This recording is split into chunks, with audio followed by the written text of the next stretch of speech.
दोस्तों 13 अप्रैल 2025 को एक सोशल मीडिया पर खूब न्यूज़ तेज़ी से फैल रहा था। एक आदमी सोया हुआ था, उसके साथ सांप भी सोया हुआ था और सांप ने उस आदमी को कम से कम 10 बार काटा और उसकी मौत हो गई। लोग बड़ा आश्चर्य कर रहे थे, मीम्स बन रहे थे, न्यूज़ खूब वायरल हो रहा था क्योंकि सांप काटने के बाद भागा नहीं था, उसके बिस्तर पर ही था। लेकिन दोस्तों जैसे ही 3 दिन बाद 16 अप्रैल को उसका पोस्टमार्टम रिपोर्ट आता है तो सारा न्यूज़ बेकार हो जाता है और सच्चाई से पर्दा उठ जाता है। एक्चुअली में वो हत्या था और हत्यारा बड़ा ही खूबसूरती से, बड़ा ही चालाकी से उस व्यक्ति की हत्या की थी। लेकिन कहते हैं ना दोस्तों, हत्यारा कितना भी चालाक हो, कोई न कोई चूक कर देता है।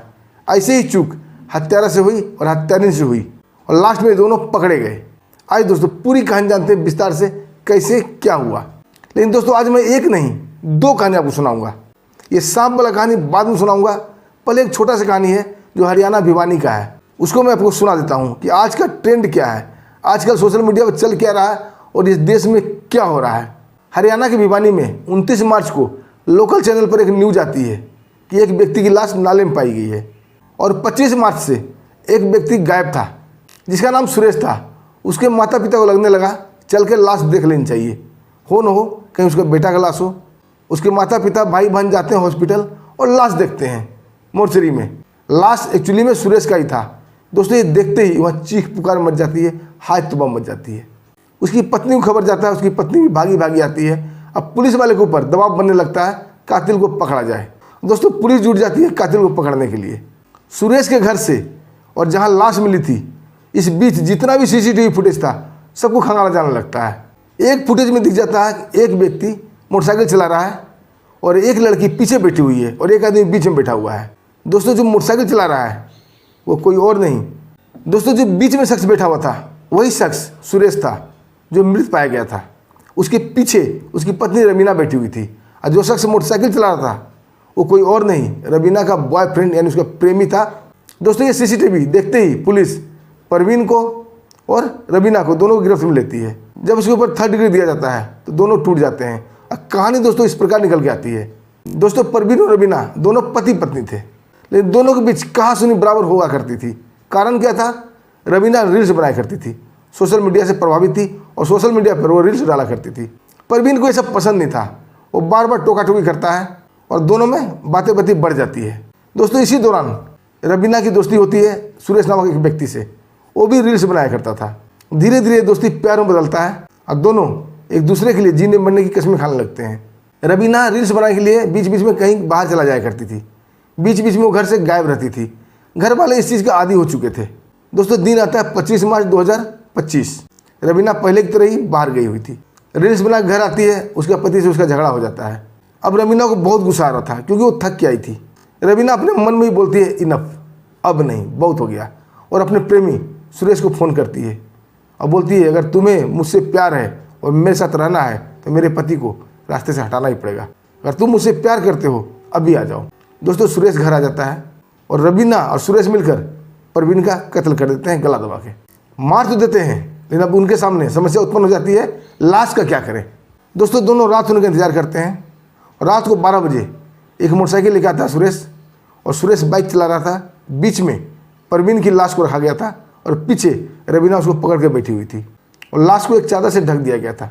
दोस्तों बाइक लेकर थोड़ा दूर जाते हैं और वहाँ पर एक नाला मिलता है, उस नाले में लाश को डाल देते हैं। दोनों वहाँ से भाग जाते हैं।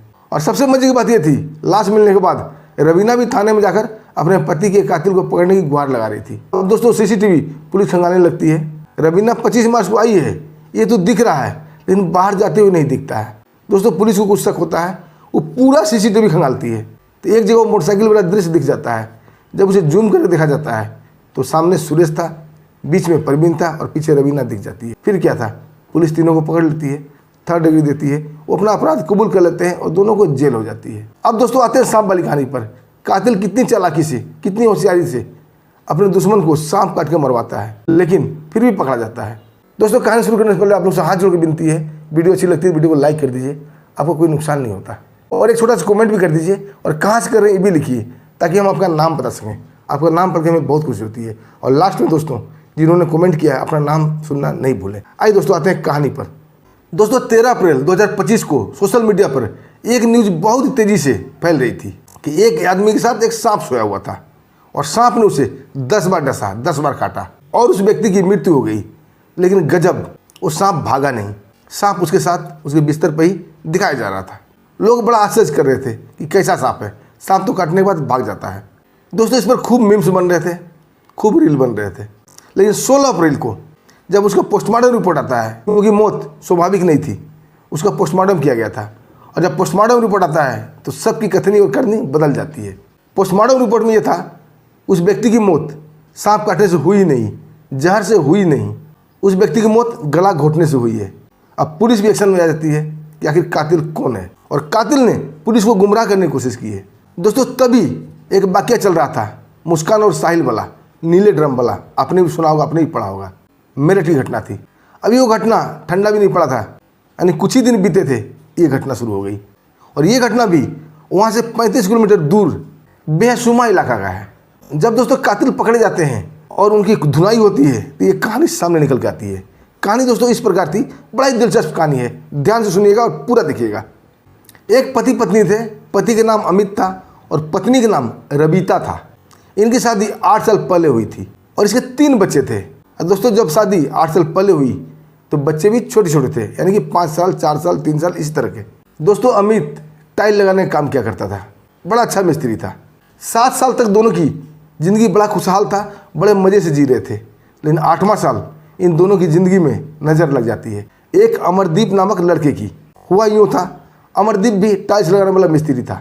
जब दोनों की मुलाकात होती है, दोनों हम पेशा थे, दोनों में दोस्ती हो जाती है और दोनों ने कई बड़े बड़े बिल्डिंग में साथ टाइल्स लगाने का काम किया था। अब दोनों में बड़ी गहरी दोस्ती हो जाती है और दोनों का एक दूसरे के घर आना जाना हो जाता है। अब दोस्तों, अमरदीप बराबर अमित के घर आया जाया करता था। धीरे धीरे रबीता उसको अच्छी लगने लगी। कहते हैं दोस्तों, शहर का हवा, सोशल मीडिया का हवा अब गांव में भी आ गई है। रबीता का बाकायदा एक सोशल मीडिया पर इंस्टाग्राम चैनल था जिसके 41 फॉलोवर्स भी थे।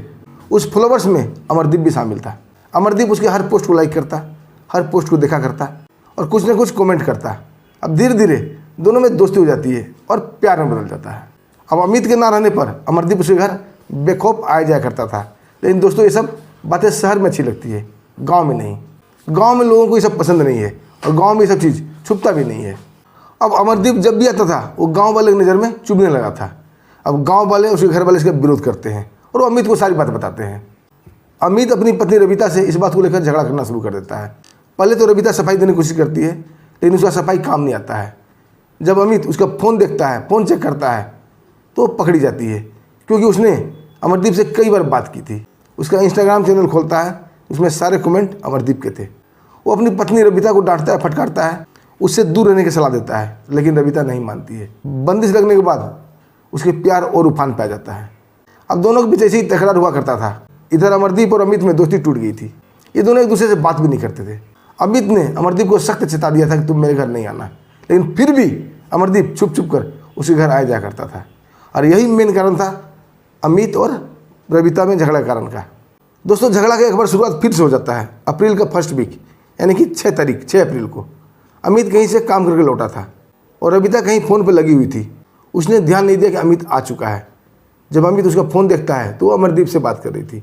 फिर झगड़ा शुरू हो जाता है। दोस्तों, अब ये बर्दाश्त से बाहर हो गया था। अमित के जाने के बाद रबीता अमरदीप को बुलाती है और बोलती है, अगर तुम्हें मुझसे प्यार है तो अमित को रास्ते से हटाना ही पड़ेगा। अब बहुत हो चुका, अब मैं इस आदमी के साथ नहीं रह सकती। अमरदीप भी इसमें सहभागी बन जाता है, बोलता है ठीक है, एक अच्छा मौका देखकर प्लान करते हैं। दोस्तों, दोनों धीरे धीरे प्लानिंग करने लगते हैं, कैसे मारा जाए और पुलिस से बचा भी जाए और पकड़ा भी ना जाए। कई तरह के विचार इनके मन में आते हैं, कई तरह की बातें होती है। और मुस्कान वाला और साहिल वाला केस इन्होंने देख रखा था, पढ़ रखा था, इन्होंने रील्स भी बनाया था उसके ऊपर। तभी रबीता के दिमाग में आइडिया आता है कि उन्हें इसे सांप से कटवा दिया जाए। बात अमरदीप को भी जच जाती है। दोस्तों, मेरठ इलाका में सांप बहुत मिलते हैं। वो एक सपेड़ा से 1000 रुपये में एक जहरीला सांप खरीद लेता है। बस अब इंतजार था मौके का। और दोस्तों, वो दिन भी आता है और मौका भी मिलता है। दिन था 12 अप्रैल के दिन। अमित को कहीं से मोटा पेमेंट मिला था अपने काम का। वो बहुत खुश था और अपनी पत्नी को बोलता है कि चलो शहर घूम के आते हैं। एक 4 व्हीलर किराए पर लिया जाता है और रबीता, अमित और बच्चे के साथ शहर जाते हैं। शहर वो एक मंदिर देख के आ रहे थे और आते वक्त अमरदीप का फ़ोन आ जाता है, जिससे अमित चिढ़ जाता है और दोनों पति पत्नी में फिर से झगड़ा शुरू हो जाता है। दोस्तों घर आने के बाद मौका निकालकर रबीता अमरदीप को फ़ोन करती है, बोली आज ही वो काम करना है, आज इसे सांप कटवाना है और मार देना है। दोस्तों खाना पीना खाते हैं, अमित सो जाता है। रबीता की आंखों में नींद नहीं थी, बस वो अमित के सोने का इंतजार कर रही थी। अमित के सोने के बाद वो अमरदीप को फ़ोन करता है। अमरदीप भी उसे घर के बाहर ही टहल रहा था और एक थैले में सांप को लिया हुआ था। वो घर के अंदर आता है और सांप छोड़ने ही वाला था कि रबीता बोलती नहीं, अगर तुम सांप छोड़ोगे सांप इधर उधर भागेगा, कहीं बच्चे को डस लिया, कहीं हमें ही काट लिया तो, और अगर अमित को भी सांप काटा और ये नहीं मरा तो। दोस्तों प्लानिंग एक बार चेंज हो जाती है और रबीता बोलती है नहीं, पहले इसका गला घोट देते हैं, उसके बाद सांप से डसवा देंगे और किसी को शक भी नहीं होगा। दोस्तों दोनों मूर्ख थे, उन्हें ये पता नहीं था कि पोस्टमार्टम भी होता है और पोस्टमार्टम में रिपोर्ट भी आती है। वो यहाँ तक सोच ही नहीं पाते हैं और दोनों मिलकर उसे गला घोटते हैं, मार डालते हैं। अब मारने के बाद एक मोटा सा कम्बल उसे उड़ा देते हैं और उस कम्बल के अंदर सांप को छोड़ देते हैं। कम्बल इसलिए उड़ाया गया था कि सांप इधर उधर ना भागे। सुबह होती है यानी 13 अप्रैल 2025। रबीता अपने पति को उठाने की कोशिश करती है, नाटक करती है, लेकिन अमित नहीं उठता है और जोर जोर से चीखने और चिल्लाने लगती है। तभी अमित का भाई और पड़ोसी लोग आ जाते हैं। वो अमित को उठाते हैं। जैसे उसका भाई उसका कम्बल खींचता है, अंदर सांप बैठा हुआ था। दोस्तों ये देख कर वहाँ कोहराम मच जाता है, हड़कंप मच जाता है। लोग उसका वीडियो बनाने लगते हैं। सांप ने अमित को 10 जगह डसा था, लोग गिनती करके बता रहे थे। पुलिस को इन्फॉर्म किया जाता है, पुलिस आती है, वो भी ये दृश्य देख कर दंग रह जाती है। लेकिन दोस्तों मौत अस्वाभाविक था, इसलिए उसे पोस्टमार्टम के लिए ले जाया गया। अब सोशल मीडिया पर तरह तरह की बात हो रही थी कि सांप काटने के बाद भाग जाता है, वो भागा क्यों नहीं, उसके साथ बैठा क्यों रहा। कोई ये भी बोल रहे थे इतनी गर्मी है, अप्रैल का महीना चल रहा है, इतनी गर्मी में कोई कम्बल ओढ़ सोता है क्या। दोस्तों ये बात पुलिस को भी हिट करती है। घर में कूलर भी नहीं लगा हुआ था, एक नॉर्मल सा पंखा था और अमित इतना मोटा कम्बल क्यों ओढ़ा हुआ था। तब उसे समझ में आती है किसी ने सांप इसके अंदर छोड़ा है और कम्बल से ढक दिया है ताकि सांप भागे नहीं, और सांप ना भागने के कारण पुलिस को समझ में आ जाती है। लेकिन पूरा गांव कह रहा था सांप काटने से मृत्यु हुई है, ये स्वाभाविक मौत है। अब पुलिस भी कुछ नहीं कर पाती। दोस्तों पोस्टमार्टम रिपोर्ट का इंतजार किया जा रहा था और इधर रबीता और अमरदीप काफ़ी खुश थे अपने प्लानिंग पर कि हम लोग सक्सेस हो गए। लेकिन ये खुशी सिर्फ 3 दिन की थी। 16 अप्रैल आता है और पोस्टमार्टम रिपोर्ट आता है और पोस्टमार्टम रिपोर्ट में डॉक्टर ने बताया कि इसकी मौत गला घोटने से हुई थी। क्योंकि दोस्तों सांप काटने से मृत्यु होती है तो शरीर के कोई न कोई अंग नीला पड़ जाता है, लेकिन उसका कोई भी अंग नीला नहीं पड़ा था।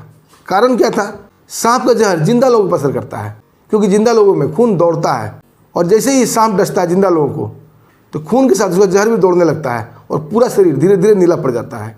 लेकिन यहाँ इन दोनों बेवकूफ़ ने पहले उसका गला घोट के मार दिया था और मारने के बाद लोगों का ब्लड जम जाता है, ठहर जाता है, और अगर जहरीला सांप भी है तो जहर नहीं फैलता है, वो जहाँ काटा वहीं रह जाता है, इसलिए उसका शरीर नीला नहीं पड़ा था। और दोस्तों दोनों पकड़े जाते हैं। दोनों के ऊपर जब पुलिसिया रुख अपनाया जाता है, दोनों अपना अपराध कबूल कर लेते हैं और दोनों को जेल के सलाखे के पीछे पहुंच जाते हैं। दोस्तों कहते हैं ना, अपराधी कितना भी शातिर हो, कोई न कोई गलती जरूर छोड़ता है, बस पकड़ने वाले की नज़र चाहिए। और दोस्तों आजकल ये पति की हत्या आम बात हो गई है। पता नहीं क्या हो गया इंडिया में, हर जगह से न्यूज़ आ रही है कि पत्नी ड्रम में पति को मार दिया, कोई जहर देके मार दिया, तो कोई सांप कटवा रहा है, तो कोई गला घोट रहा है। लेकिन लास्ट अंजाम ये नहीं देखते हैं कि लास्ट क्या होता है। लास्ट में आखिर ये पकड़े जाते हैं और जेल जाते हैं। अगर लास्ट का अंजाम ये देख लें, इनके समझ में आ जाए तो ऐसा काम नहीं करेंगे। कहते हैं ना, विनाश काले विपरीत बुद्धि। दोस्तों आपका क्या कहना है इस वीडियो पर, एक छोटा सा कमेंट जरूर कीजिएगा और कहाँ से कर रहे हैं वो भी लिखिएगा।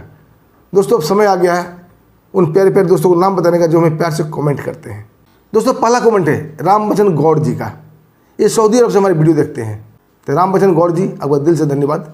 दूसरा कमेंट है मुखराम सिंह का। ये उत्तर प्रदेश गाजीपुर से हमारी वीडियो देखते हैं। मुखराम जी आपका दिल से धन्यवाद। तीसरा कमेंट है मोहनलाल जी का। इन्होंने एसपी साहब को लाख लाख जोहार कहा है। जोहार मतलब झारखंड से वीडियो देखते हैं, तो राम लखन जी दिल से धन्यवाद। चौथा कमेंट है नंदलाल जैन का। ये राजस्थान उदयपुर से हमारी वीडियो देखते हैं।